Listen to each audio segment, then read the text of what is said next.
estás aquí por casualidad aunque te lo repitas para bajar el ruido. Hay noches en que el reloj parece cansado y los segundos se vuelven densos, y en ese espesor algo cruje por dentro, como madera vieja, una fisura que deja pasar una luz insistente que no grita, pero tampoco se apaga. Una luz que incomoda porque te obliga a levantar la mirada de tus pantallas y de tus excusas, de tus promesas incumplidas y de tus pequeñas fugas de todo aquello con lo que intentaste tapar el vacío como quien cubre una gotera con pintura barata. Y cuando esa luz toca tus recuerdos, entiendes que no se trata de una metáfora poética ni de un arrebato religioso, sino de la señal de una guerra antigua, que no empezó contigo, pero que se libra en tu nombre, una guerra por el trono invisible de tu corazón, una batalla que no se decide con argumentos ingeniosos, ni con estadísticas favorables, sino con la orientación íntima de tu lealtad, con la forma en que dices sí o no a voces que conoces desde la infancia, una que promete atajos y brillo de vidrio, otra que ofrece camino estrecho y reposo hondo. En este conflicto no estás frente a ideas abstractas, sino frente a personas reales. Cristo que sangra y llama por tu nombre, Satanás que acusa y susurra tu condena. Uno te busca para hacerte libre, el otro te persigue para conservarte útil a sus mentiras. Uno se acerca a tu pobreza sin asco, el otro se alimenta de tu hambre para venderte migajas caras. Y mientras afuera el mundo proyecta sombras adentro, se vota cada día un rey, y esa elección tiene consecuencias visibles aunque las niegues porque lo espiritual siempre termina escribiéndose en el cuerpo, en la agenda, en el lenguaje, en la forma de mirar a quien te hiere, en el modo de tocar el dinero, en la honestidad de tus tratos, en el silencio que guardas cuando lo fácil sería exagerar. No te engañes. El enemigo no siempre ruge como un animal enloquecido. La mayoría de las veces prepara mesas cómodas, ofrece anestesia para tu culpa y entretenimiento para tu sed. Te promete ser tú mismo mientras te vacía de ti. Te vende independencia. Mientras te carga de cadenas invisibles, te propone éxito sin cruz y placer sin consecuencias. Y en cada trato, te cobra un centímetro de alma que no sabes medir en el momento. Y cuando miras atrás, descubres que te has ido apagando a fuerza de concesiones pequeñas, de medias verdades que parecen prudencia, de olvidos planificados con palabras elegantes, de domingos sin oración, de noches sin examen, de amistades que te empujaron a celebrar lo que te destruye lento. Cristo, en cambio, no negocia tu identidad, ni te compra con promesas huecas. Él entra en tu historia sin escándalo, y te mira entero con la verdad que no humilla, y la misericordia que no consiente con la autoridad de quien conoce el diseño de tu alma, y por eso te llama a desinstalar ídolos, a cerrar puertas que tú mismo abriste, a cambiar hábitos que te roban luz, aunque los aplaudan, a dejar que la palabra te atraviese como espada y te cure como aceite. Sabes que te está hablando cuando el orgullo se inquieta y quiere discutir y explicar, cuando la vergüenza se desespera por taparse, cuando la prisa te pide pasar al siguiente video para no pensar. Ahí mismo se juega la batalla, no en lo espectacular, sino en lo cotidiano. En la decisión de perdonar donde antes guardabas la factura, en la renuncia a esa pantalla que arruina tus ojos y tu memoria, en la restitución que debes a quien engañaste, en el primer paso que pospones, por miedo a perder una comodidad que ya te estaba perdiendo a ti. Si preguntas por qué duele tanto obedecer cuando todavía no obedeciste, recuerda que toda cruz que contemplas desde lejos parece más pesada que la esclavitud que ya llevas, porque te acostumbraste al grillete y aprendiste a caminar torcido como si fuera natural. Pero el yugo de Cristo no es una carga caprichosa, es una medicina que te endereza, una disciplina que te devuelve la respiración, un límite que te protege de ti, y aunque el primer trago de verdad queme, la verdad no hiere por deporte, sino para que puedas volver a sentir la ternura sin miedo. Si preguntas por qué el mal parece tener la última palabra, cuando los noticieros no paran de enumerar desastres, recuerda que las cámaras no saben registrar la santidad que crece en silencio, la humilde firmeza que sostiene matrimonios, cuando el mundo apuesta por la fuga, la reconciliación que reconstruye barrios desde gestos pequeños, la fidelidad de los que apagan su luz para que el otro pueda descansar, la intercesión de quienes velan cuando todos duermen. Recuerda que no hay titular para lo eterno, pero lo eterno sostiene todo lo visible. Y si preguntas qué tiene que ver Dios con tu ansiedad, con esa cuerda tensa que te aprieta el pecho como si faltara aire, escucha, no es que la fe cambie de golpe todos los paisajes, es que te devuelve una brújula para caminar entre las ruinas sin convertirte en otra ruina. Te da aliento para volver a intentar donde habías renunciado. Te abre un hogar en medio del exilio. Esta noche no te pido perfección ni emociones grandilocuentes. Te pido un acto de guerra que parece pequeño pero que tiene el peso del cielo. Declarar a quién perteneces. Si esta palabra encendió un punto de luz en tu interior, no la apagues con orgullo ni la diluyas con justificaciones. Deja una marca, un testimonio simple y valiente, que también te hable mañana cuando la tentación regrese con su vieja sonrisa. Escribe ahora mismo en los comentarios, yo elijo la luz, y mientras lo haces suscríbete al canal. Activa las notificaciones para no perder los próximos capítulos de esta serie. Y comparte este video con 2 personas que están peleando en silencio, porque quizá tu gesto sea la grieta por donde entre la esperanza. No digas después, ni cuando tenga tiempo. La postergación es un arma conocida del enemigo, y cada aplazamiento construye una muralla más alta alrededor de tu corazón. Hoy puedes responder a la voz que te llama sin gritos. Hoy puedes rendir las armas que te están hundiendo. Hoy puedes iniciar el regreso que pospones desde hace años. No estás solo, no es tarde. No estás demasiado roto como para que el alfarero no sepa qué hacer contigo. Aquí empieza la historia de tu libertad, bloque 2. Donde comenzó todo. Orgullo, libertad y la pregunta por el carácter de Dios. Para entender por qué esta guerra no es un mito ni una superstición heredada, hay que regresar a un escenario que no conoció la carencia ni el cansancio. Un lugar donde cada nota de la existencia vibraba afinada con la alegría del Creador y donde el brillo no competía con nadie porque todo provenía de la misma fuente. Allí, el mal no apareció como una sombra grosera, sino como un pensamiento sutil, una sospecha pulida, un espejo que en lugar de recibir la luz y devolverla, decidió retenerla para contemplarse a sí mismo. El orgullo nace así, no cuando faltan dones, sino cuando los dones se vuelven altar del yo. La criatura más bella creada para reflejar, quiso convertirse en origen.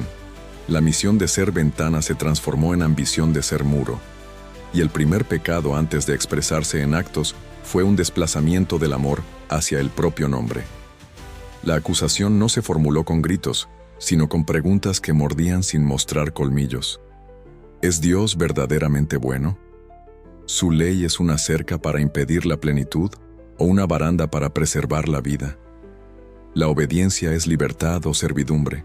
La sala del universo se convirtió en tribunal, y el expediente del gran conflicto se abrió con cargos contra el carácter del Altísimo, no contra su existencia.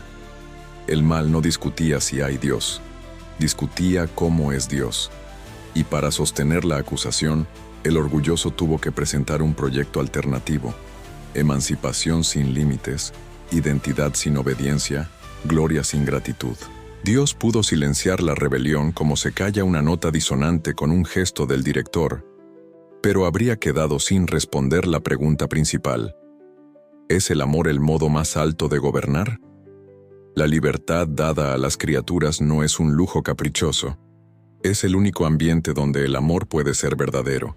Por eso, el Creador decidió permitir que la mentira mostrara sus frutos hasta el fondo, no porque fuera débil, sino porque quería salvar a los engañados sin convertirlos en marionetas.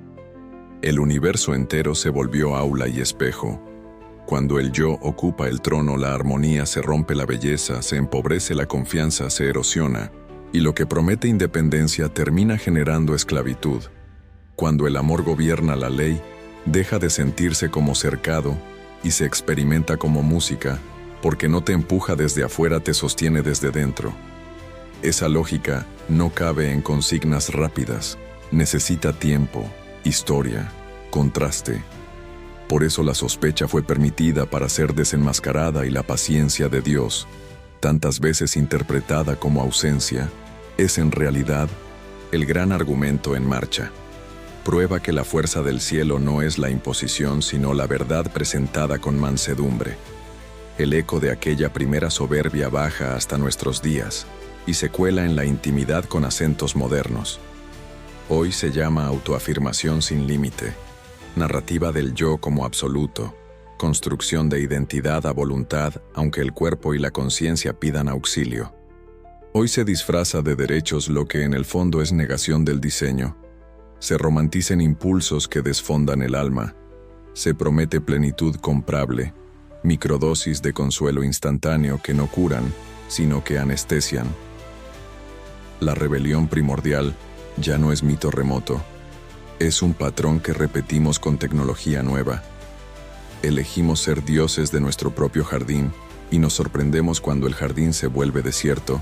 Declaramos obsoleta la ley del amor y nos asusta la violencia que se multiplica. Llamamos progreso a la fuga y después no sabemos por qué nos sentimos tan solos. El orgullo necesita escenarios para exhibirse. La humildad necesita silencios para escuchar. El enemigo sabe esto y nos ofrece plataformas interminables para hablar de nosotros mismos y ningún altar para escuchar la voz que nos llama por nuestro nombre verdadero. Así va ocupando el centro con promesas de autenticidad que, una vez consumidas, dejan el mismo sabor metálico del vacío.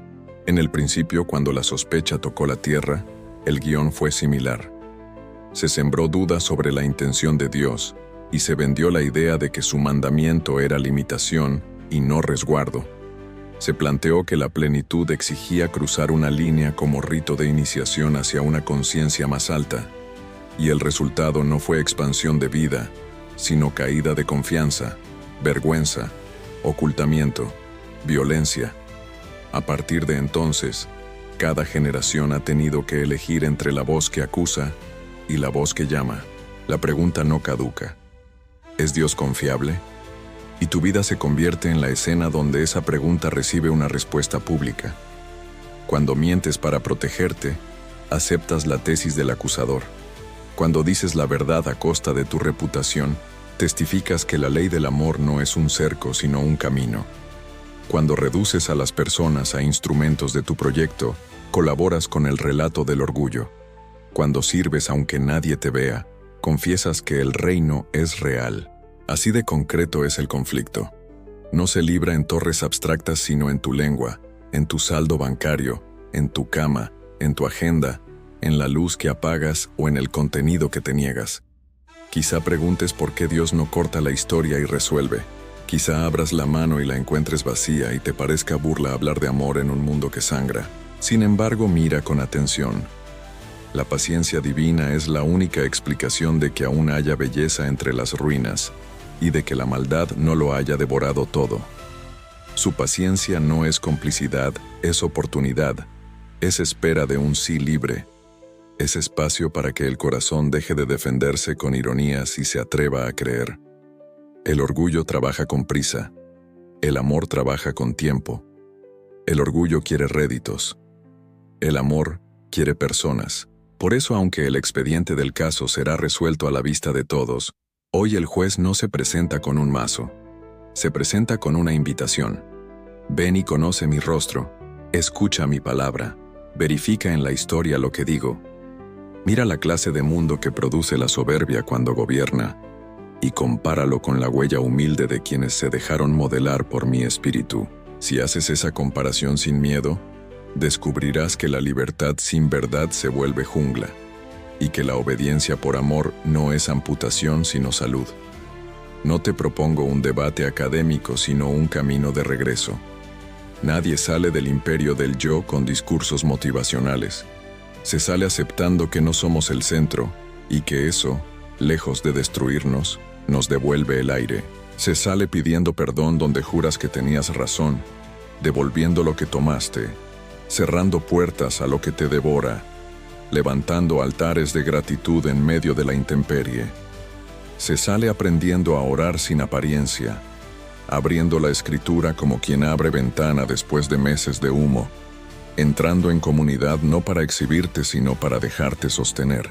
Y como todo acto espiritual pide un signo visible, Hoy te pido uno que marque tu memoria y te alinee con la verdad que has escuchado. Escribe ahora en los comentarios, elijo la verdad, suscríbete si aún no lo hiciste, y comparte este episodio con alguien que está luchando con el orgullo disfrazado de libertad. No es marketing, es coherencia con la guerra que dices comprender. Es decirle a tu alma y al cielo de qué lado te ubicas mientras seguimos avanzando. El orgulloso siempre promete mañana. El discípulo responde hoy. Bloque 3. La cruz. Veredicto sellado. Libertad ofrecida. Esperanza que no retrocede. Si el gran conflicto es un juicio sobre el carácter de Dios, la cruz es el día en que el cielo presentó su evidencia definitiva, no como una diapositiva fría, sino como un cuerpo colgado entre el cielo y la tierra con la sangre diciendo en voz más alta que los gritos de las multitudes, con el silencio del inocente, revirtiendo la elocuencia del acusador. Allí, en un monte sin prestigio, el juez descendió del estrado y tomó el lugar del acusado. La vida se dejó clavar por manos que había tejido. La palabra se cayó para que el veredicto de amor fuera audible aún para los sordos, y la pregunta que ardía desde el principio, ¿es Dios bueno o solo poderoso?, quedó respondida con una vulnerabilidad que ninguna fuerza humana habría imaginado, porque el poder de Dios no humilla, se entrega, no pasa por encima de los cuerpos, se hace cuerpo roto para abrir un camino donde no lo había. No fue un teatro cruel ni un gesto simbólico. Fue sustitución y victoria, justicia abrazando misericordia, amor pagando el costo que nosotros no podíamos asumir sin morir para siempre. Cada clavo expuso la mentira de que Dios se guarda lo mejor. Cada espina desenmascaró la sospecha de que la ley es un grillete. Cada palabra pronunciada desde la sed y el abandono se convirtió en puente para quienes viven con la garganta reseca de culpa y soledad.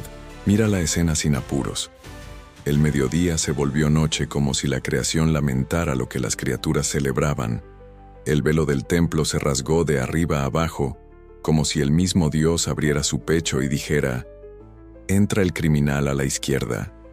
Repitió el guión del orgullo que exige señales y salva su ego. El otro se rindió con una súplica áspera y honesta que cabía en una sola línea. «Acuérdate de mí». Y allí se vio lo que el cielo siempre quiso mostrar, que la salvación no es una escalera de méritos, sino una mano extendida en el último instante, no una mística exclusiva, sino una certeza para ladrones que ya no tienen tiempo de maquillar su biografía.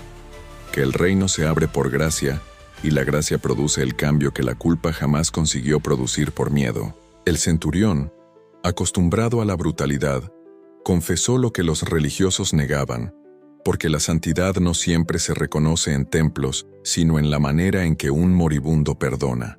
La madre sostuvo un dolor que ninguna teología alcanza, para que nunca más pudiéramos decir que Dios desconoce lo que significa perder.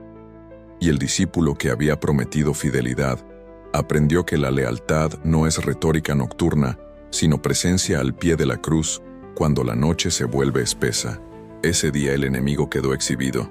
Su poder consiste en acusar, pero su acusación pierde fuerza cuando la deuda ha sido cancelada. Su estrategia consiste en encadenarnos con la vergüenza, pero la vergüenza se queda sin oxígeno cuando el Hijo cubre nuestra desnudez con su justicia. Su futuro consiste en rugir por un tiempo, pero su sentencia ya está firmada. Si el veredicto fue pronunciado, ¿por qué la guerra sigue? Porque el cielo decidió que la verdad no solo fuese declarada, sino encarnada. No solo escrita en pergamino, sino tatuada en personas vivas. La cruz no inaugura un club de espectadores agradecidos, sino un cuerpo que continúa la vida del crucificado en la historia.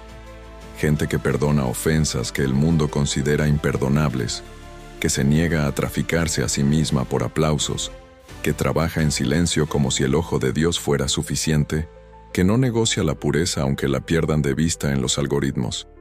Ese despliegue requiere tiempo, y el ya de la victoria convive con el todavía no de las lágrimas que faltan secar. Por eso, aunque la condena esté firmada, el enemigo pelea con desesperación de derrotado, intentando recuperar terreno con viejas herramientas. La acusación que paraliza, la impaciencia que convierte la fe en ansiedad, la baratija espiritual que promete calmar sin convertir, la caricatura de la gracia que te absuelve sin transformarte para que sigas siendo funcional a la mentira. Pero la cruz no autoriza la mediocridad. La cruz empodera la obediencia no como condición para ser amado, sino como consecuencia de haber sido amado hasta los huesos. Quien se sabe perdonado sin precio, no tiene razones para seguir abrazando cadenas. Y quien se sabe adoptado deja de mendigar identidad en el mercado del ego. La obra de la cruz no termina en la colina. Desciende al polvo de nuestras casas, a los desiertos de la mente, a los contratos que firmamos, a los mensajes que enviamos de madrugada. Reconcilia lo que parecía irreparable, quiebra maldiciones generacionales, sustituyendo fatalismo por pertenencia. Libera del culto al rendimiento que nos dejó sin descanso. Enseña a comer con gratitud y a trabajar sin idolatrar, a decir no donde antes todo era capitulación. Y cuando caemos, porque caemos, la cruz no se convierte en argumento para complacernos, sino en razón para levantarnos sin disfraz, en sacramento de segunda oportunidad que no banaliza el mal, sino que nos entrega una fuerza que no nace de la voluntad solitaria. Cada confesión sincera es un eco del consumado es. Cada restitución es una piedra que rueda del sepulcro donde la culpa intentó encerrarte. Cada reconciliación es un anticipo del mundo nuevo que viene. Por eso el enemigo odia la memoria de la cruz y prefiere que la conviertas en joya, en tatuaje sin historia, en consigna de moda, en teología sin rodillas. Mantenerla viva exige quedarnos junto al crucificado, hasta que el ruido de la propia defensa se canse, hasta que la soberbia se descubra hambrienta, hasta que la sed vuelva a ser sed de Dios, y no craving, por lo que te anestesia. No mires la cruz desde lejos como quien contempla arte sacro. Entra en ella, carga con ella, deja que desarme tu necesidad de controlar narrativas. Permite que te enseñe el camino regalado de la humildad robusta, la que no pide permiso para amar ni espera garantías antes de servir. Cristo no solo pagó, mostró el camino. Abrazar la voluntad del Padre cuando duele, confiar en medio del silencio, callar insultos para no multiplicar infiernos, decir la verdad sin espectacularidad, tocar heridas sin usar a nadie como trofeo religioso, y cuando la noche parece haber vencido, esperar al tercer día con la obstinación de quien ya escuchó la promesa. La resurrección no anula la cruz, la corona, y el espíritu que levantó a Jesús de entre los muertos es dado a los que creen, para que la fe no sea recuerdo de viernes, sino fuerza de domingo, para que la obediencia no sea nostalgia, sino presente que abre sendas en medio del caos. Tal vez preguntes cómo empezar si lo intentaste 1000 veces y siempre volviste al mismo barro. Empieza en el único lugar donde la vergüenza pierde la voz, a los pies de la cruz, con nombre y apellido de tus derrotas, sin maquillaje espiritual, con esa oración que no presume y que sin embargo cambia rutas. Señor, ten misericordia de mí, enséñame a caminar contigo, rompe los pactos que hice con la mentira, dame hambre de tu verdad, pon en mi boca un sí que no se canse, haz memoria de lo que Él ya hizo, y entrega lo que todavía defiendes. Busca comunidad antes que soledad heroica. Abre la escritura no para coleccionar frases, sino para escuchar a una persona. Practica restitución aunque te cueste reputación. Y cuando el acusador vuelva con su expediente, muéstrale la firma del Cordero y recuérdale que ya no negocias con cadenas. Bloque 4. El campo de batalla cotidiano. Pensamientos, hábitos, pantallas y silencios. Si el dragón no logra vencerte con terrores evidentes, intentará domesticarte con rutinas inofensivas, porque el campo de batalla más decisivo no está en desiertos remotos ni en cumbres míticas, sino en los pasillos breves de tu jornada, allí, donde tu atención se alquila por minutos, y tu deseo aprende a obedecer estímulos que no eliges. Por eso la guerra se libra en el modo en que despiertas y en cómo te duermes, en el primer gesto de la mañana, que puede ser gratitud o puede ser prisa, en el último pensamiento de la noche, que puede ser entrega o puede ser ansiedad, en la dieta de imágenes con la que alimentas tus ojos en la música, que autoriza o desautoriza la tristeza en la conversación interior que construyes cuando nadie te escucha, porque quien gobierna tu atención termina escribiendo tu destino, y no hay neutralidad en lo que consumes. Todo contenido te convierte un poco en su autor. Todo scroll prolongado se parece a una peregrinación hacia un altar donde entregas lo mejor de ti a cambio de migajas de dopamina. El enemigo aprendió a vestir la esclavitud con estética minimalista, a ofrecerte una experiencia que legitime el narcisismo, como si fuera autocuidado, a empacarte la comparación en cajas bonitas para que te parezca motivación, a venderte distracción como descanso. Y cuando ya estás fatigado sin haber hecho nada verdadero, te convence de que necesitas más de lo mismo para recuperar la chispa, y tú mismo te pones la cuerda. La estrategia del cielo no compite con ruido por el primer lugar en tu barra de favoritos. Más bien te llama a practicar una atención con raíz, una liturgia doméstica que proteja tu interior de la intemperie digital. Aprende a encender el día con una frase de la palabra, como quien enciende un faro. A poner el teléfono fuera del dormitorio como quien saca del santuario aquello que distrae al peregrino. A escribir una gratitud antes de abrir la bandeja de entrada. A bendecir con un mensaje a quien sufre antes de comentar desde la ironía que te da prestigio barato. El reino no llega por algoritmos, llega por fidelidades discretas. Dedica una hora a tareas que no generan aplausos y descubre cómo se ordena por dentro aquello que parecía incontrolable. Practica el silencio no como evasión, sino como espacio donde la voz de Dios puede pronunciar tu verdadero nombre. Deja que el Espíritu te enseñe a distinguir entre descanso y escapismo, entre ocio que humaniza y ocio que adormece, entre diversión que comparte y diversión que te deja más solo. Y cuando identifiques lo que te esclaviza, cierra la puerta con decisiones concretas. Elimina el acceso a lo que te hunde, corta conversaciones que disfrazan la murmuración de sinceridad, cancela proyectos que solo alimentan tu vanidad y vuelven tóxica tu necesidad de ser visto. Tu mente no es un terreno baldío sino un jardín, y ningún jardín prospera sin un jardinero que arranque hierbas y plante semillas. Por eso necesitas vigilancia sobre tus pensamientos, no con paranoia, sino con mansedumbre firme. No todo lo que aparece en tu cabeza merece casa en tu corazón. No toda imagen que insiste debe convertirse en hábito.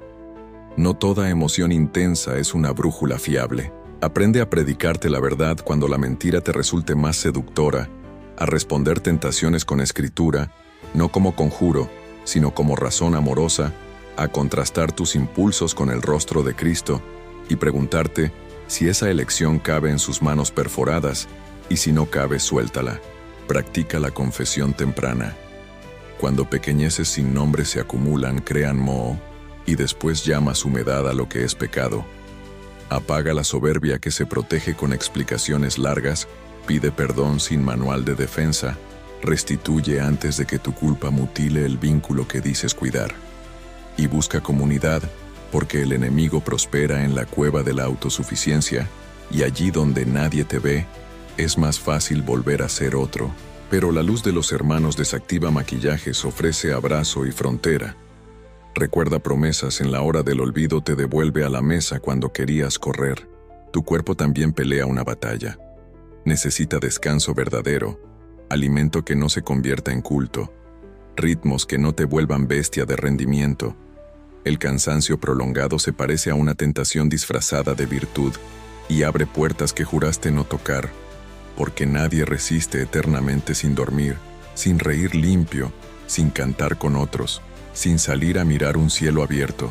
Aprende a santificar horas de quietud, a recuperar sobremesas sin pantalla, a caminar como oración, a convertir el trabajo en ofrenda y a recibir la alegría sin culpa, porque la espiritualidad sin fiesta se rompe por un extremo y la espiritualidad sin cruz se rompe por el otro. Pide al Espíritu una disciplina amable que ponga límites a tu ego y bordes a tu semana, que separe lo urgente de lo importante, que te dé valor para decir no cuando todos esperan tu sí, y dulzura para decir sí cuando tu orgullo preferiría brillar en solitario. Nada de esto sucede por inercia. Habrá resistencias y recaídas, Habrá días de lucidez y días de nube, y aún así, la perseverancia es posible si recuerdas que no peleas para ganar amor. Peleas porque ya fuiste amado. La identidad no se conquista, se recibe.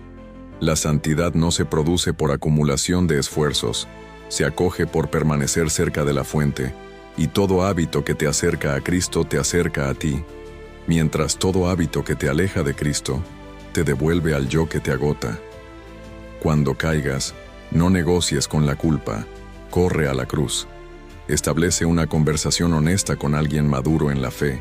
Vuelve al texto que te sostuvo la última vez. Levántate con una decisión pequeña y concreta que contradiga la caída. Y sigue. El enemigo quiere totalizar tu error y nombrarte por tu peor momento, pero el Evangelio te nombra por el amor que te levantó. El campo de batalla cotidiano no es un rincón menor del gran conflicto. Es el lugar donde la victoria de Cristo se hace visible en tus gestos. Y cada vez que eliges verdad sobre conveniencia, pureza sobre moda, generosidad sobre cálculo, oración sobre ruido, descanso sobre fuga, das un testimonio que desarma al acusador y anticipa el mundo que viene. No necesitas focos ni púlpitos, necesitas fidelidad en lo pequeño. Guarda tu atención como quien guarda un tesoro. Bendice con tu palabra como quien riega una semilla. Apaga tus pantallas para escuchar el latido de Dios. Y cuando nadie aplauda, recuerda. El ojo que importa ya te vio y sonríe. Bloque 5. ¿Cómo termina la historia? La venida, el juicio, la restauración y tu decisión hoy.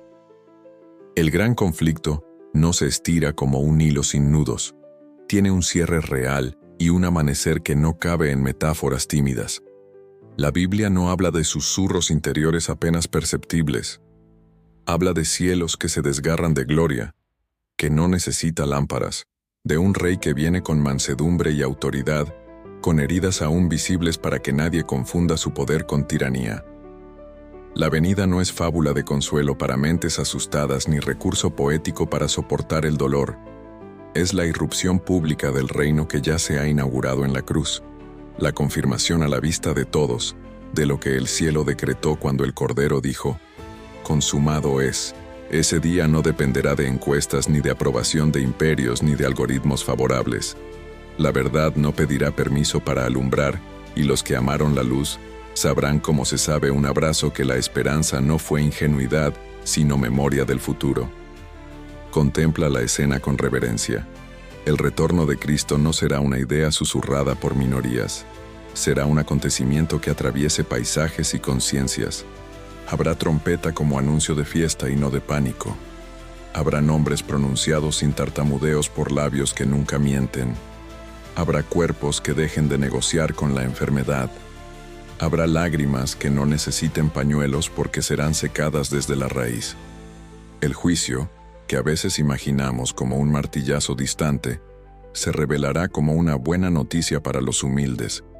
Defensa pública de quienes eligieron la verdad cuando nadie miraba, vindicación de las pequeñas fidelidades que no interesaron a las cámaras, reconocimiento de la santidad silenciosa que sostuvo casas en penumbra. No habrá relatos capaces de torcer la evidencia del amor. No habrá abogados del orgullo reclamando más tiempo para administrar su dolor. No habrá esquinas para esconder la violencia con eufemismos. Lo que fue sembrado saldrá a la luz, lo que se construyó sobre arena caerá sin escándalo y sin rencor, lo que apoyó su peso en la roca permanecerá, y el mal no será manejado con medidas paliativas. Será desarraigado, porque el amor eterno no puede pactar con el veneno. La palabra juicio asusta a quienes solo conocieron venganzas humanas, pero en boca de Dios significa rectificar lo torcido, curar lo que estaba enfermo de injusticia, devolver nombre a los desfigurados por la mentira. El que juzga es el mismo que fue juzgado por amor. Sus manos perforadas impiden el abuso de su autoridad. Su debilidad voluntaria garantiza la limpieza de su fuerza. No hablamos de sadismo divino, hablamos de rectitud que por fin ordena el mundo sin aplastar. Porque la ley del cielo no es un capricho frío, sino la música que nos permitió respirar desde el origen. El veredicto contra el mal es simultáneamente protección para los suyos. La exclusión del pecado es hospital para la creación entera. Y cuando los libros sean abiertos, no para humillarte, sino para recordar con gratitud la ternura que te convirtió, vas a entender por qué cada sí a Cristo tuvo peso eterno, por qué cada renuncia a la sombra no fue pérdida, sino inversión en una alegría sólida. El final no se reduce a castigo de lo malo, es sobre todo consumación de lo bueno. Cielo nuevo y tierra nueva, no evasión espiritual sin materia, sino materia transfigurada y espíritu en fiesta. Ciudad que no devora a sus habitantes, sino que los cobija trabajo que no esclaviza, sino que canta vínculos que no se fragilizan por miedo, nombres escritos sin tachaduras, memoria sanada, no negada, porque el amor no amputa la historia, la redime. Allí la mesa no será símbolo, sino hogar, el árbol de la vida, no será nostalgia de Edén, sino alimento cotidiano. El río no será metáfora, sino medicina que cura naciones sin humillarlas. Y la gloria de Dios no será un decorado religioso, sino la luz que te permite mirar por primera vez sin filtros. No habrá templo, porque todo será presencia. No habrá noche porque la luz no se pone. No habrá puertas cerradas por miedo, ni puertas abiertas a la violencia. En ese mundo nuevo, la risa no necesitará explicaciones. La justicia no pedirá licencia. La santidad no será caricatura moralista, sino la atmósfera donde el amor respira sin ahogos. ¿Y qué tiene que ver ese día con este martes cansado que estás viviendo? Todo. La esperanza verdadera no te saca del mundo, te devuelve a él con otra agenda. Si la historia tiene final, puedes vivir ligero sin irresponsabilidad. Puedes hacer restitución hoy en lugar de maquillar tu biografía. Puedes perdonar con prudencia pero sin retrasos. Puedes abrazar el trabajo con excelencia, sin sacrificar tu alma en el altar del rendimiento. Puedes ordenar tu economía como quien administra ofrendas y no como quien apila ansiedades. Puedes cultivar conversaciones que no fabriquen amargura. Puedes criar hijos para el reino y no para la exposición. Puedes cerrar pantallas a tiempo y abrir la escritura como quien abre una ventana después de meses de humo. Quien espera al reino huye de las responsabilidades, las honra mejor porque sabe que nada de lo hecho en amor se pierde. Quien espera al rey no se alía con la noche para conseguir ventajas, sabe que la noche termina. Quien espera al rey no se desespera por cronogramas que cambian, aprende a velar con una alegría grave. El futuro ya comenzó en Cristo. No necesitas dominar calendarios ni cálculos apocalípticos para pertenecer. Necesitas un sí nítido que ya no negocie con la mentira. Ese sí no es emoción pasajera, sino lealtad que se vuelve hábito. Hoy ese sí puede escribirse con gestos concretos. Romper el pacto con aquello que te esclaviza, pedir ayuda donde tu soberbia quería callar, reconciliarte donde la ofensa levantó muros, volver a la palabra con hambre verdadera, someter tu agenda a la presencia de Dios, practicar obras de misericordia que desinstalen el ego espiritual. Y como toda decisión espiritual, pide un sello visible, que te recuerde a qué perteneces cuando vuelva la tentación. Quiero invitarte a un acto sencillo y valiente. Escribe ahora en los comentarios, estoy con Cristo. Deja ese testimonio para tu propia memoria y para bendecir a otros. Y mientras lo haces, suscríbete si aún no lo has hecho. Activa las notificaciones para caminar juntos en esta serie y comparte este episodio con 2 personas que necesitan una palabra de esperanza. No es una campaña de marketing, es coherencia con una guerra real. El rey viene. El mal no tiene futuro. Tu historia puede alinearse hoy con el mundo que no se desmorona. Que tu sí se convierta en faro cuando la penumbra insista. Que tu casa sea un anticipo del día sin noche.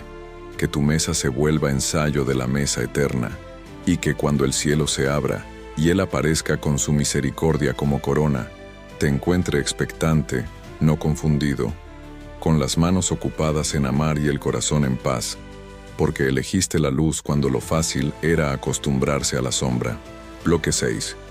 ¿Por qué el mal sigue operando? paciencia divina, libertad humana y el taller secreto del tiempo. Entre la cruz que selló la sentencia del acusador y la venida gloriosa que hará pública la victoria, existe un intervalo extraño, un corredor de tiempo que desconcierta a muchos. En este entretiempo la historia parece avanzar como bajo un cielo cambiante. Un día la luz ilumina y la fe se siente firme, al siguiente las nubes espesas ocultan todo y el corazón duda si Dios aún sostiene.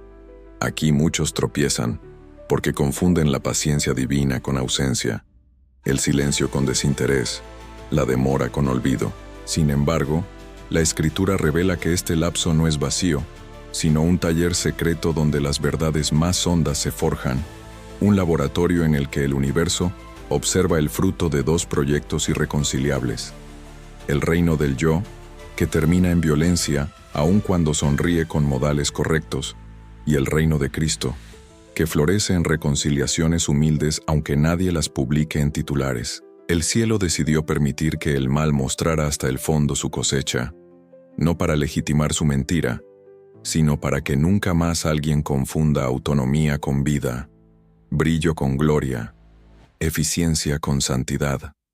Este tiempo duele porque el trigo y la cizaña crecen juntos, porque vemos al impío prosperar y al justo sufrir, porque oramos y no todo cambia, porque luchamos y no todo cede. Pero este mismo dolor se convierte en escuela de esperanza madura, no la euforia frágil que se derrumba ante la primera tormenta, sino la esperanza que resiste el fuego de la demora. Aquí se purifican los motivos, se desinflan los ídolos, la ansiedad se convierte en oración y la obediencia en perseverancia. El enemigo explota este intervalo con dos armas viejas y efectivas, la desesperación y el atajo. La desesperación susurra que nada tiene sentido, que tu esfuerzo limpio es ingenuo en un mundo de lobos, que tu fidelidad no paga, que tu amor es fracaso garantizado. El atajo, en cambio, te ofrece soluciones rápidas, mentiras piadosas que salvan reputaciones, espiritualidades instantáneas que disfrazan la pereza de madurar, doctrinas que prometen cielo sin cruz y milagros sin obediencia. Ambos caminos son trampas. La desesperación paraliza y el atajo arruina. Cristo, sin embargo, insiste en el camino de siembra y espera, de pérdida aparente y ganancia sólida, de semillas pequeñas que el tiempo convierte en pan abundante. La paciencia de Dios no es pasividad, es misericordia militante. Mientras el mundo interpreta que nada sucede, el Espíritu trabaja en silencio. Convence de pecado sin humillar, despierta hambre de verdad en quienes ya no soportan el sabor del plástico. Consuela a los que deciden perdonar sin que nadie lo merezca. Levanta comunidades invisibles que sostienen ciudades enteras con su intercesión nocturna, y al mismo tiempo, esa paciencia tiene límites. No es complicidad con el mal, es plazo de gracia para que muchos vuelvan. Por eso la demora no es permiso para dormir, sino llamado urgente a despertar. La neutralidad es imposible. Quien no avanza hacia la luz, se desliza hacia la sombra. Este entretiempo desenmascara lo que realmente amamos. Si esperamos a Cristo porque lo deseamos más que al cielo, o si usamos su nombre solo para huir del infierno, si servimos para construir prestigio o porque el nombre nos basta. ¿Cómo resistir entonces en este corredor sin perderse, aferrándose a disciplinas que parecen pequeñas pero sostienen gigantes?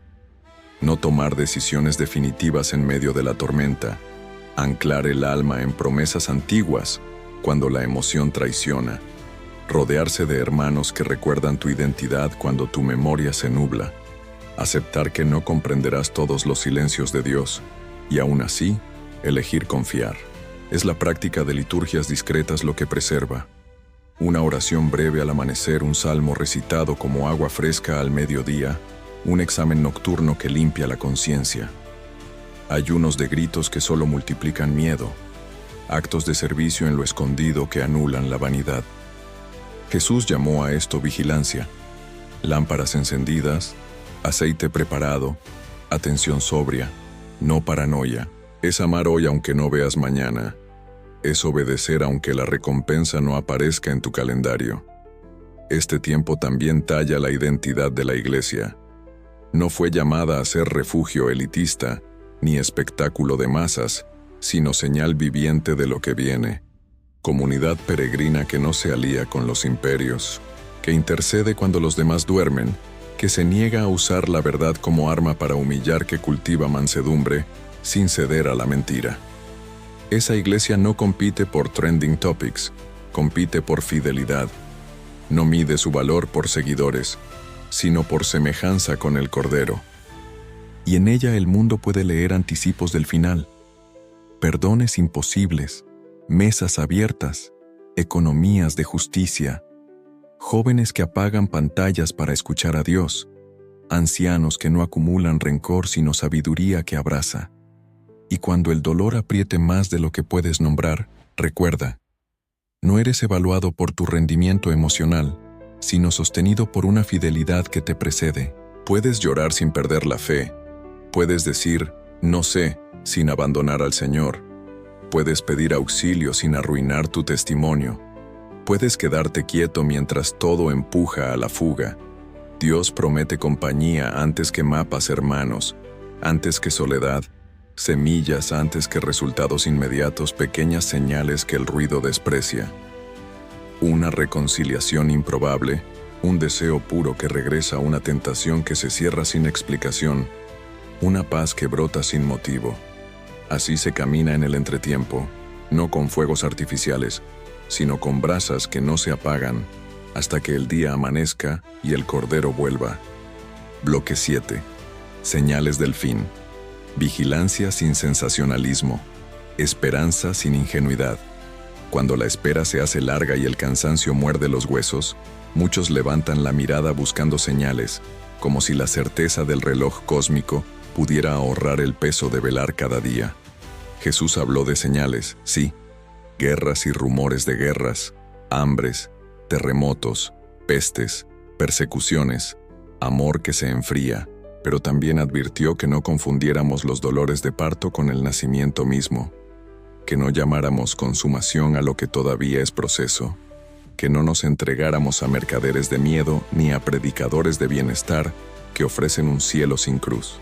Las señales son reales, atraviesan generaciones y se intensifican con cada ciclo de historia, pero su propósito no es alimentar la curiosidad morbosa ni la ansiedad cronométrica, sino despertar la conciencia, llamar a una vigilancia sobria, formar en nosotros un amor que resista. El peligro no está solo en ignorar las señales, sino en manipularlas. Algunos convierten cada titular en apocalipsis inmediato y reducen la fe a un mapa de conspiraciones, olvidando que la santidad no se fabrica con paranoia. Otros, cansados de exageraciones, se refugian en la ironía y se duermen, como si la historia fuera una rueda sin rumbo, y la promesa de Cristo un recurso poético. Ambos extremos son peligrosos. Unos alimentan miedo, otros alimentan indiferencia, y ambos pierden de vista al centro, que no es el calendario sino la persona de Jesús. La vigilancia que Él pidió no se fundamenta en gráficos, sino en amor atento. No es arrogancia que presume saber más que el Padre, sino humildad que espera confiada. No es pánico que paraliza, sino ternura que persevera. El aumento de la maldad es evidente. Violencia en sociedades que se dicen modernas, corrupción, que corroe sistemas, ideologías que maquillan la injusticia con discursos de libertad, corazones que se enfrían aunque abunden palabras religiosas, idolatrías que ya no exigen templos de piedra porque se instalan en pantallas portátiles. Todo esto confirma lo que fue anunciado. Pero el verdadero examen no está fuera, está dentro. ¿Qué producen estas señales en ti? Si solo generan miedo, aún no entendiste. Si solo inflan tu orgullo por creer que sabes más que otros, tampoco entendiste. La pregunta correcta es, ¿estas señales me vuelven más frío o más compasivo, más egoísta o más generoso, más tibio o más fiel? Esa es la medida de la vigilancia. La Escritura dice que en los últimos días el amor de muchos se enfriará. Esa es la señal más peligrosa, porque sin amor no hay lámpara encendida ni aceite preparado. Por eso la mayor profecía que la Iglesia puede encarnar no es una obsesión con fechas, sino la práctica de la caridad ardiente. Perdón que rompe ciclos de odio, unidad que no exige uniformidad, mansedumbre, que no cede a la mentira, santidad que no se cree superior. Allí el mundo ve una noticia que ningún canal transmitirá: que en medio de la oscuridad hay un pueblo que no odia, que no se vende por seguridad, que no desprecia a los débiles, que no confunde firmeza con violencia. Esa es la señal que más estremece al infierno. Vigilar no significa vivir con paranoia, significa cultivar la atención amorosa al presente. Es reconocer a Cristo en el rostro del prójimo que pide pan, es elegir la verdad cuando la mentira promete ventajas, es apagar pantallas para abrir las Escrituras, es sostener la lámpara de la oración aunque el viento intente apagarla. La esperanza, por su parte, no es ingenuidad que niega el dolor, es confianza que lo atraviesa. No es euforia que grita todo está bien, es fe que se arrodilla y dice, venga tu reino, incluso en lágrimas. Quien espera así no se desespera por cronogramas que cambian, porque sabe que cada día es víspera. Víspera de obediencia, de reconciliación, de restitución, de misión. Las señales están, pero no son espectáculo para consumo. Son campanas que llaman a la misma tarea de siempre: velar, orar, servir, perdonar, compartir, guardar pureza en lo escondido, encender lámparas en medio de la penumbra. Y cuando pregunten ¿cuándo?, la respuesta más honesta y más urgente sigue siendo la misma: hoy. Hoy es el día aceptable para convertirse. Hoy es el día para cortar cadenas. Hoy es el día para reconciliarse.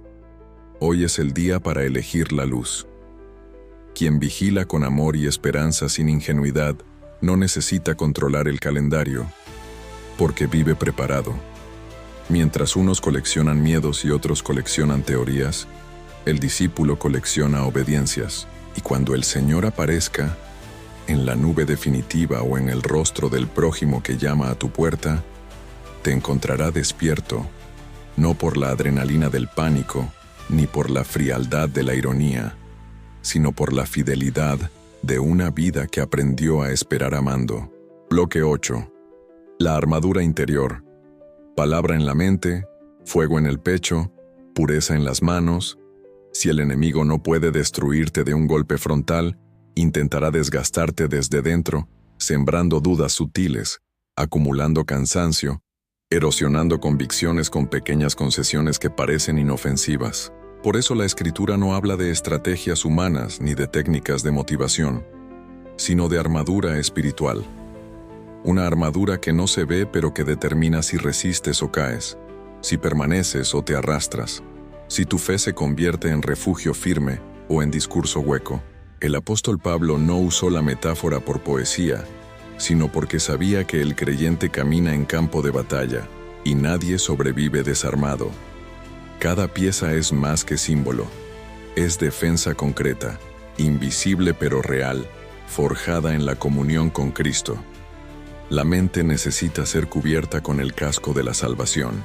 Allí se libran guerras que nadie más percibe, pensamientos que acusan, recuerdos que hieren, miedos que paralizan, imaginaciones que contaminan.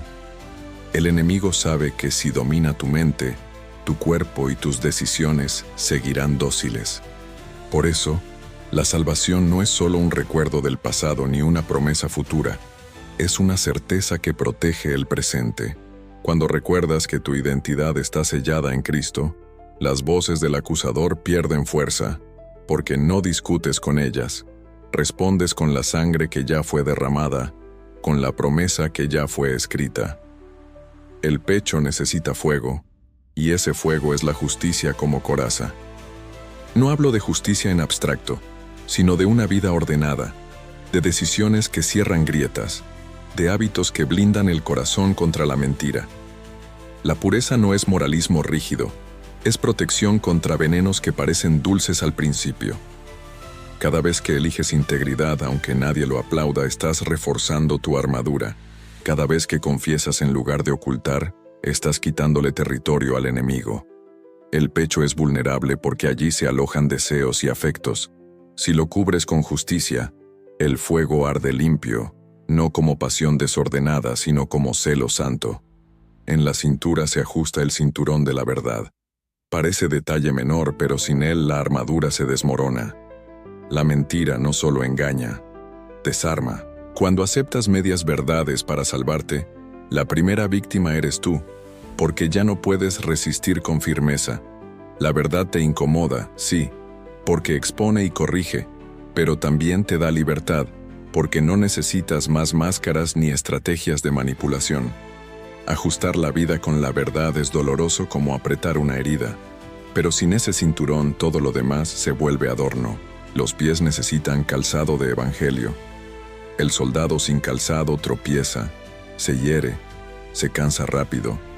El evangelio no es adorno doctrinal, es la disposición a caminar con buenas noticias en medio de la guerra, a sostener paz donde todos se desgarran.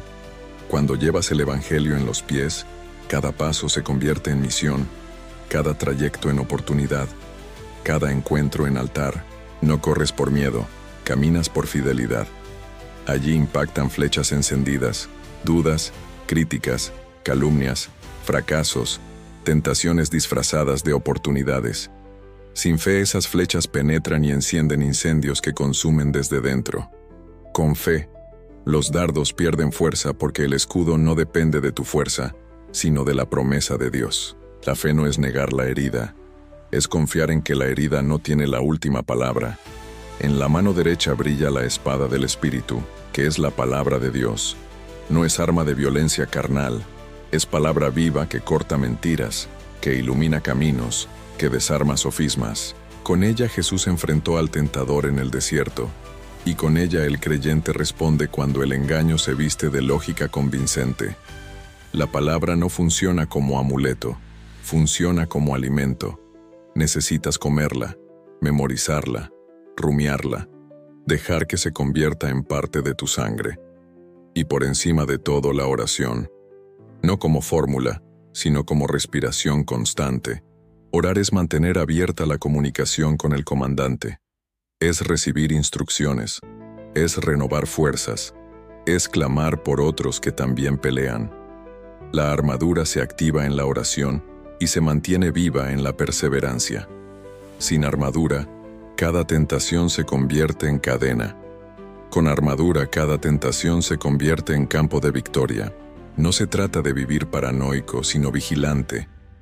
No de desconfiar de todo, sino de confiar profundamente en quien ya venció. Revestirse de Cristo no es mística abstracta, es práctica diaria. Elegir su palabra sobre tus impulsos, su justicia sobre tus atajos, su evangelio sobre tu comodidad, su fe sobre tus cálculos. Recuerda, la guerra es real, pero no estás solo ni desnudo. La armadura no es un lujo de santos profesionales, es regalo para todo creyente que decide permanecer. Si hoy te sientes débil, vístete con lo que ya fue provisto. Si hoy caíste, levántate y vuelve a ponerte cada pieza. El enemigo sabe que no puede vencer a un corazón cubierto por Cristo. Y cuando el día final llegue, aquellos que resistieron con esta armadura no serán hallados temblando, sino firmes, no por mérito propio, sino porque estuvieron escondidos en aquel que es luz y refugio. Bloque 9. Identidad sellada. Adopción, misión y el arte de permanecer cuando arrecia la noche. En medio de la guerra invisible donde cada pensamiento puede convertirse en flecha y cada deseo en puerta abierta, hay una verdad que sostiene como ancla. La identidad del creyente no depende de los vaivenes de su ánimo, ni de la opinión cambiante del mundo, sino de un sello divino que ninguna criatura puede borrar. La Escritura no habla de un contrato revocable, habla de adopción. No eres súbdito comprado al azar, eres hijo recibido con nombre nuevo, con herencia eterna, con un lugar en la mesa que no se gana por méritos, ni se pierde por caídas. El enemigo quiere convencerte de que tu historia se define por tus errores, que tus caídas te marcan de manera irreversible, que el fracaso repite tu nombre hasta anular tu esperanza. Pero el sello del Espíritu graba otra palabra: pertenencia. Y Y pertenecer significa que aunque tropieces, la mano del Padre te levanta, que aunque la noche sea larga, tu lugar no se pierde, que aunque la culpa intente arruinar tu memoria, la voz que más pesa sigue diciendo, tú eres mío. Esta identidad no es un sentimiento pasajero, es una declaración celestial. No siempre la sientes, a veces incluso la dudas, pero permanece. La adopción te libra de vivir mendigando aprobación en cada esquina, de disfrazarte para encajar, de sacrificar la pureza por un aplauso fugaz.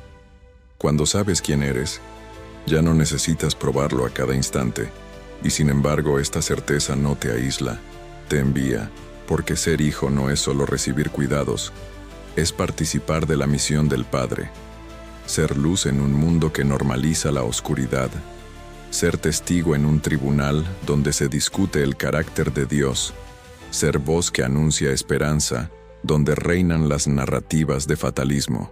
La identidad sellada se convierte en misión inevitable. No puedes guardar silencio cuando sabes que la mentira devora. No puedes esconder la luz cuando conoces la magnitud de la sombra. Permanecer se convierte en el arte más difícil y más santo.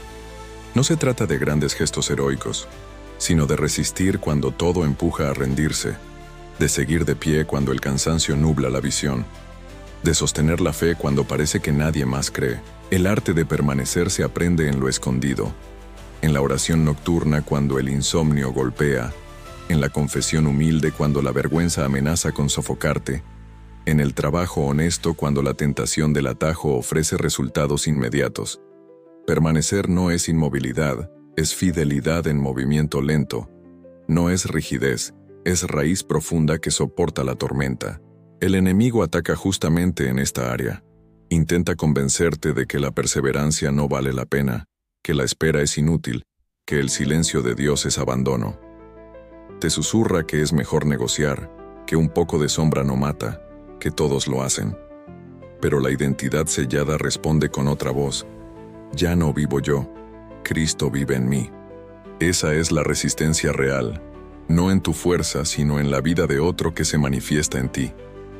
La noche arrecia con dudas y persecuciones, con incomprensiones y burlas, con la aparente prosperidad de los que se burlan de la fe. Pero la identidad sellada recuerda que el desenlace ya fue escrito, que el Cordero ya venció, que la fidelidad silenciosa pesa más que la estridencia del mal. Cada acto de obediencia en la oscuridad se convierte en testimonio eterno. Cada lágrima ofrecida en oración se convierte en semilla de gloria. Cada no a la mentira, aunque te cueste relaciones o prestigio, se convierte en piedra firme para el reino. No es fácil permanecer, pero tampoco estás solo. El Espíritu gime dentro de ti cuando no encuentras palabras. La comunidad de creyentes sostiene cuando tus rodillas flaquean. La memoria de la cruz grita más fuerte que los dardos de acusación, y la promesa de la venida convierte la espera en esperanza activa. La identidad sellada no es un amuleto para evitar batallas, es la certeza que te hace atravesarlas. Si dudas de quién eres, vuelve al sello. Si caíste, vuelve al Padre. Si la noche parece interminable, enciende aunque sea una oración como lámpara, porque tu identidad no depende de tu fuerza, sino de su fidelidad. Eres hijo, eres hija, y ningún infierno puede borrar lo que el cielo ya firmó. Bloque 10. El llamado final. Conságrate hoy, enciende tu casa, camina con el Cordero hasta el día sin noche. Llegamos al borde del camino, al punto donde ya no basta observar la historia ni debatir teorías. Hay que responder. Todo lo dicho hasta aquí, la grieta en el cielo, la rebelión del orgullo, la cruz como veredicto, el campo de batalla cotidiano, la venida prometida, la paciencia divina, las señales del fin, la armadura espiritual y la identidad sellada, converge en este instante, porque la guerra no es espectáculo ajeno, se libra en tu alma, el Cordero se acerca con heridas aún visibles. No para recordarte derrota, sino para mostrarte que tu victoria ya fue comprada. El dragón ruge porque sabe que le queda poco tiempo. Y tú estás en el cruce. No hay neutralidad, no hay espectadores, solo hay decisiones. Consagrarse hoy no significa vivir en un monasterio ni huir del mundo. Significa abrirle la puerta a Cristo en cada rincón donde aún gobierna la sombra. Significa rendir el orgullo que insiste en controlar, soltar la culpa que insiste en definirte, apagar la pantalla que insiste en contaminarte, reconciliarte con quien tu ego quería mantener a distancia. Consagrarse es dejar que el Espíritu limpie lo oculto, transforme lo ordinario en altar, convierta tu casa en faro cuando alrededor todo se desmorona. El enemigo quiere que pospongas, que digas, mañana, que maquilles tu tibieza con buenas intenciones. Pero el cielo solo reconoce un tiempo, hoy. Mira tu vida como lámpara. Quizás la llama parece pequeña, pero si la entregas, el Espíritu la alimenta con aceite nuevo. Quizás el entorno es oscuro, pero la oscuridad nunca vence a la luz. Quizás te sientes indigno, pero la gracia siempre escogió lo roto para mostrar su fuerza. La consagración no es un acto de perfección, es un acto de entrega. No esperes estar limpio para venir. Ven, y en el venir serás purificado. No esperes sentir fuerza para decidir. Decide, y en la decisión recibirás fuerza. Este llamado no es individualista. La consagración también enciende hogares, despierta generaciones, bendice naciones. Cuando un corazón se entrega, los que lo rodean perciben otra música, otra forma de amar, otra manera de resistir. Tu testimonio puede ser la grieta por donde entre esperanza en la vida de alguien que ya no la busca. No subestimes el peso de tu sí. El día sin noche se acerca. Pronto las lágrimas serán secadas, la injusticia desarraigada, la muerte abolida, el mal reducido a ceniza. Pero ese futuro empieza hoy en tu decisión. No vivas como si tu historia fuera provisional. Vívela como preludio de la eternidad. Que tus palabras, tu trabajo, tu descanso y tu lucha sean ensayo del reino que no se derrumba. Por eso, ahora mismo te invito a dar un paso visible y valiente. Escribe en los comentarios: yo consagro mi vida a Cristo. Deja este testimonio como marca en tu memoria y como semilla para otros. Y mientras lo haces, suscríbete al canal, activa las notificaciones y comparte este video con al menos 2 personas que necesiten escuchar esta verdad antes de que sea tarde. No es una campaña de números, es coherencia con una guerra real. No digas después, no digas cuando tengas tiempo, no digas cuando seas mejor. Hoy es el día aceptable, hoy es el momento de volver.